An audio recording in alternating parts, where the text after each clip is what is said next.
미디어의 영향은 저희가 이제 미디어 방송 쪽 하는 사람들이니까 미디어의 영향은 있지 않을까 이런 미디어 영향이 있어서 이번 생은 망했어 이런 그런 말 이게 너무 유행이잖아요. 이게 그냥 쉽게 하는 얘기니까 맞아요. 크리스천들도 하는 이야기니까 이런 말 자체가 너무 그런 거 안에 우리 안에 영향을 주는 건 없는지 좀 궁금하기도 해요. 그러니까 이런 거죠.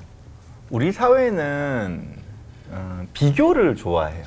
예, 원래 사촌이 땅 사면은 배 아프다 그러는 것도 비교고, 예, 뭐 엄친아 엄친딸 얘기하는 것도 비교잖아요. 금수저 흑수저도 네, 그렇고. 금수저 흑수저도 그렇지만, 근데 기본적으로 우리가 이때까지 가지고 있었던 비교는 우리 주변에 있는 비교예요. 우리 친척, 우리 이웃, 혹은 우리 학교 내, 예, 엄마 친구의 누구 뭐 이런 식이거든요.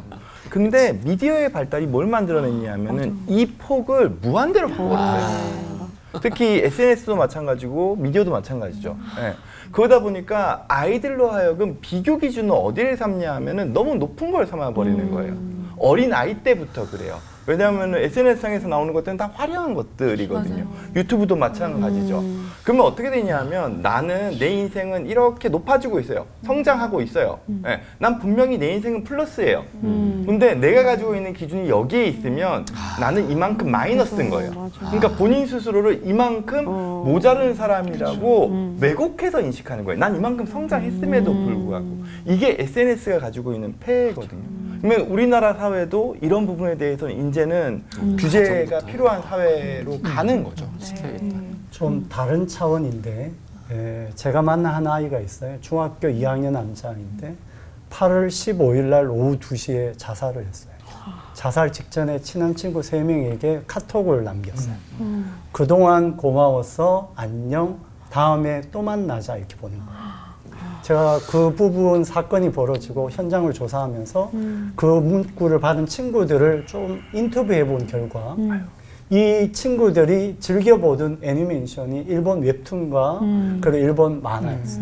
근데 그 만화 내용 중에 8월 15일 날 오후 2시에 자살하면 다음 생에 좋은 부모 만난다. 진짜. 이 말은 뭐냐면 요즘 10대, 20대, 30대 뿐만 아니라 우리가 갖고 있는 죽음의 관점이 왜곡되어 있는 거죠. 맞아.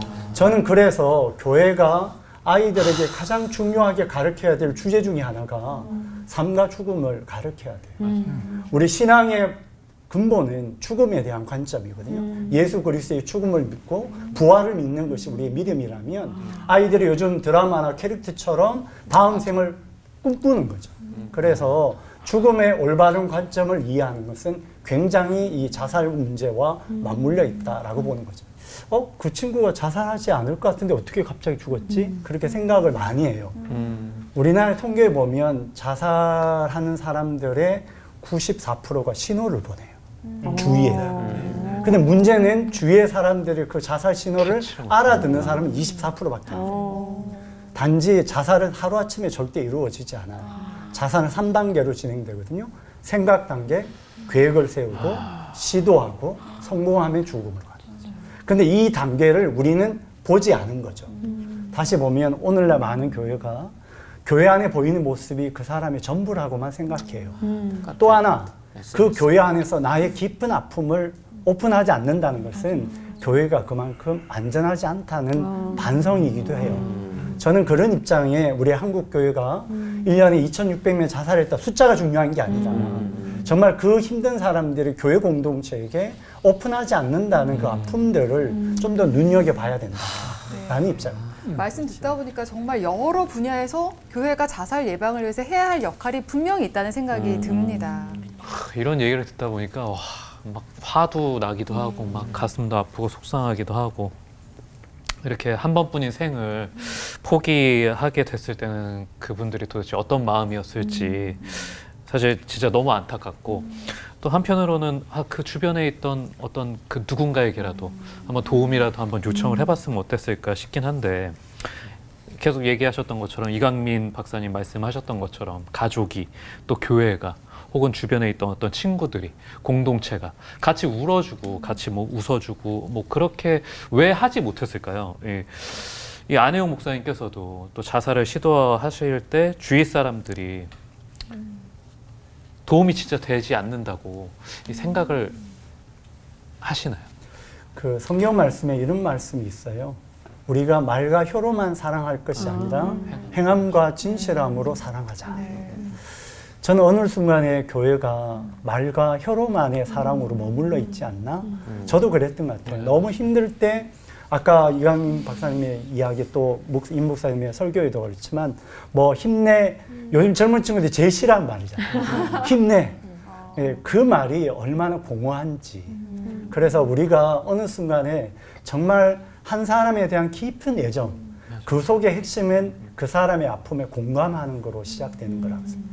예수님께서 우리 인간의 몸을 입고 이 땅에 오신 것 같이 우리 공동체 안에서 또는 누구를 만났을 때 그 사람 이야기에 집중해 주는 것, 그의 아픔에 함께 동참하는 것, 판단하지 말고 있는 그대로 들어주는 것이 굉장히 중요한데 우리가 그런 부분에서 좀 많은 부분들이 충족되지 않다 보니 고립감이 더 깊어지는 것이 아닐까라는 생각을 해봅니다. 근데 저는 한편으로 교회 안에서의 일종의 무지의 영역도 같이 있다고 생각은 해요.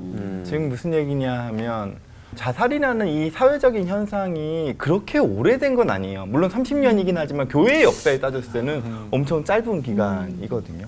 그러면서 이 교회 안에서 이 자살이라는 위험을 가지고 있는 사람들을 어떻게 대해야 될지에 대한 그 지식이 부족하다는 거죠. 실제로 그 보고 듣고 말하기라는 자살 예방 표준 교육이 있는데요. 이거는 자살을 생각하는 사람들의 생각을 바꾸기 위한 게 아니에요. 주변에서 자살의 위험이 있는 사람을 빨리 알아채서 도움을 주자라는 교육이거든요. 그리고 이 보고 듣고 말하기 교육은 다양한 직군별로 조금 포커싱돼서 재개발돼서 좀 더 현장에서 활용하기 좋게끔 만듭니다. 즉 학생을 위한, 뭐 소방 공무원을 위한, 군인을 위한 이런 형태의 버전들을 다 만들거든요. 그런 것처럼 저는 교회 안에서 활용할 수 있는 보고 듣고 말하기, 즉 우리 교회 공동체 안에서 누군가가 자살의 위험에 빠져 있을 때 주변에 있는 우리 공동체가 그 사람을 빨리 알아채고 그 상황을 확인한 다음에 전문적인 도움으로 연결할 수 있는 역할을 할 수 있는 교육이 좀 이루어져야 될 필요가 있다고 생각을 하는 거죠. 네. 그 부분이 너무 공감해서 저희 단체 프로그램을 만들었어요. 벌써 10년째 운영하고 있고요. 저희는 그것을 이제 1과에는 사람은 무엇으로 사는가 톨스토이 주제로 우리가 삶의 목적성을 좀 깨닫고 그 두 번째는 우리가 어떻게 그 주위에 있는 사람을 도와야 될지가 준비되어 있거든요. 그래서 좀 기회가 된다면 교회에서 작년 7월 12일부터 우리 전 국민 자살 예방 교육이 의무화되어 있어요. 이처럼 저는 또 목회자들도 다 좀 의무적으로 교육을 좀 받았으면 좋겠고 교인들에게도 또 1년에 한 번 정도 이 생명에 대한 인식을 교인들과 함께 공부하고 또 다시 한번 다짐할 수 있는 시간이 있으면 좋을 것 같습니다.